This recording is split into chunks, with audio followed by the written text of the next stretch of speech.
Hello friends, welcome back to my YouTube channel. मी आहे प्रियंका आणि आजच्या या व्हिडिओमध्ये मी छान कढीची रेसिपी सांगणार आहे। जर कढी करताना तुमची सुद्धा कढी फाटत असेल किंवा व्यवस्थित होत नसेल, जुळून येत नसेल, तर त्यासाठी काय ट्रिक यूज करायच्या त्या मी या व्हिडिओमध्ये सांगणार आहे। तर त्यासाठी हा व्हिडिओ तुम्ही शेवटपर्यंत नक्की पहा। आज आपण बनवतोय दह्याची कढी। तर दह्याची कढी बनवण्यासाठी मी इथे 2-3 मोठे चमचे दही घेतलेलं आहे आणि आता आपल्याला या दह्याचंच ताक बनवून घ्यायचं आहे।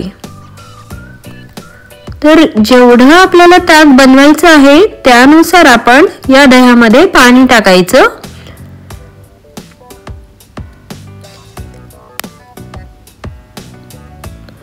आणि आता हे छान रवीच्या साहाय्याने आपल्याला घोटून घ्यायचं आहे, म्हणजेच घोळून घ्यायचं आहे। जेवढं घोळणार तेवढं आपलं ताक छान बनतं। दह्याचे कणा राहत नाही। तुम्ही बघता इथे मी मस्त या दह्याचं ताक बनवून घेतलेलं आहे। छान प्लेन ताक झालेलं आहे।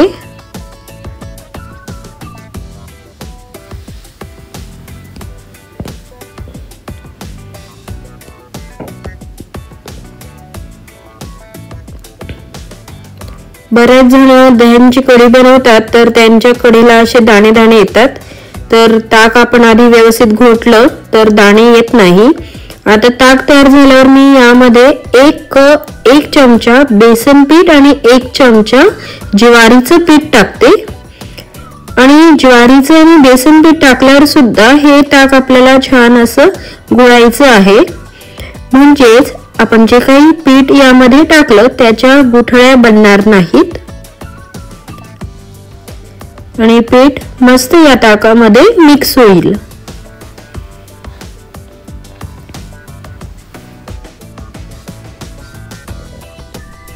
हात दुखेल पण आपली कढी खूप छान होईल। मस्त आता ताक आपण पीठ आणि ते टाकून छान तयार केलेलं आहे।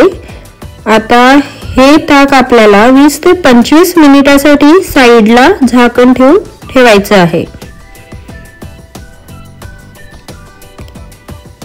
आणि 20 मिनिटांनंतर आपण कढीला फोडणी देऊया।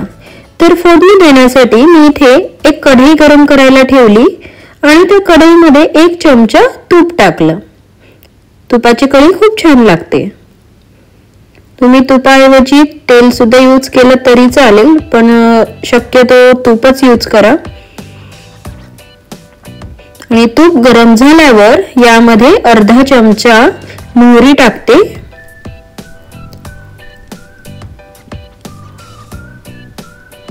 मोहरी तडतडल्यानंतर अर्धा चमचा जिरं, जिरे मोहरी छान तडतडून घ्यायची। त्याचा छान तळतळ असा आवाज आला पाहिजे।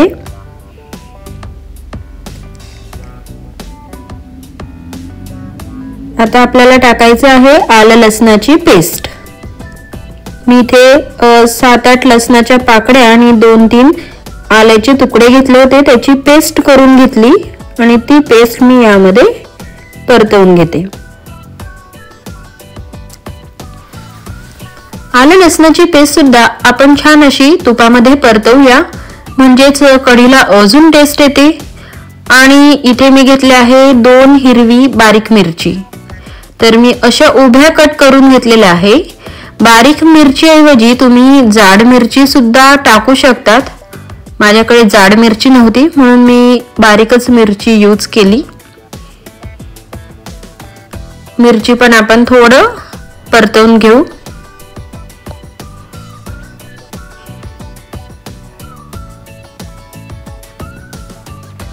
आणि मी इथे 1 चमचा अख्खे धने टाकते।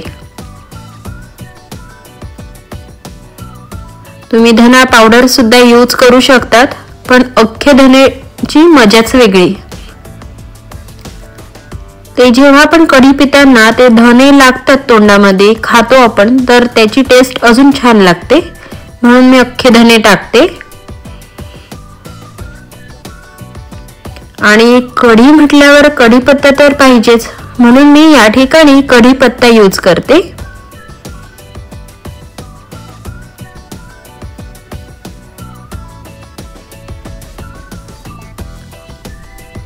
तुम्ही चेसफूल यूज करू शकतात, पण माझ्याकडे ते नव्हतं म्हणून मी यूज केलेलं नाहीये।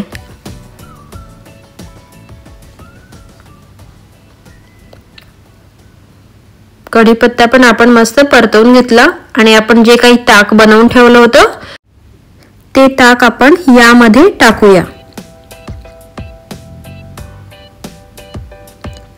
आणि आता आपण जे काही मसाले वगैरे ते टाकलेत त्यामध्ये हे ताक सुद्धा आपण मस्त मिक्स करून घेऊया।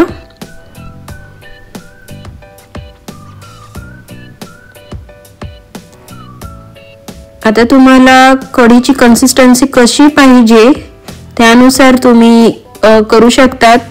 जर तुम्हाला घट्ट वाटत असेल तर तुम्ही यामध्ये पाणी टाकू शकतात। मी यामध्ये वरतून 1 ग्लास पाणी टाकले आणि तुम्ही बघू शकता आता कढीची कन्सिस्टन्सी खूप छान दिसते आणि पांढरी शुभ्र पण आहे छान।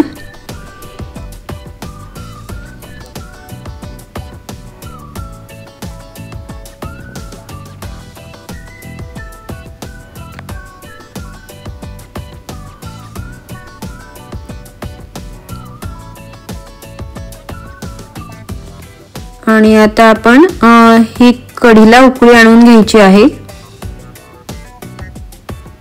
अजून आपली कढी पूर्ण बनलेली नाहीये, कढीला आपण मस्त उकळी आणून घेऊया।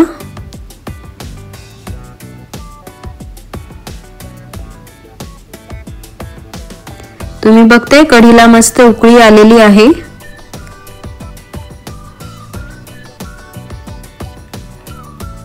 आणि उकळी आल्यानंतर आता आपण गॅसचा फ्लेम बंद करून टाकूया।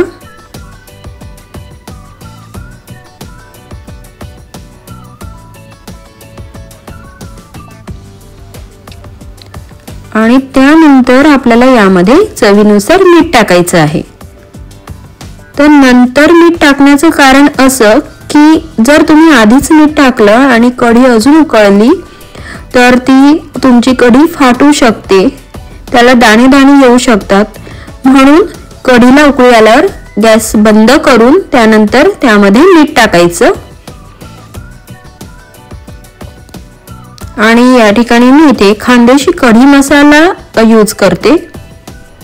या मसाल्याने कढीला अजून छान टेस्ट येते, खूप छान लागते। तर हा मसाला सुद्धा आपल्याला गॅस बंद केल्यानंतरच टाकायचा आहे। तर मी 1 चमचा इथे हा कढी मसाला टाकते।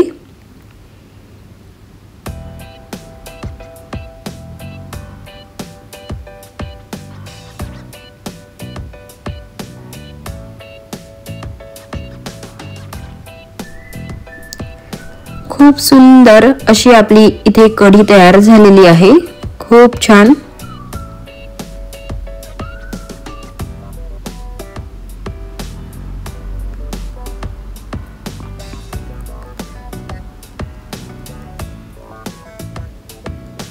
आणि सगळ्यात महत्त्वाचं म्हणजे आता वरतून आपण डिझाइन साठी छान हिरवीगार बारीक चिरलेली कोथिंबीर घालूया।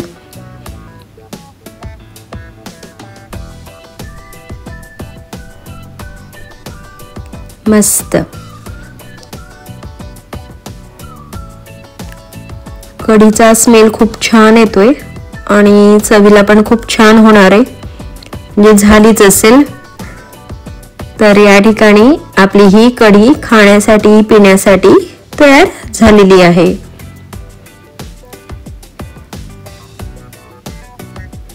तुम्ही पण अशा पद्धतीने कढी नक्की ट्राय करा।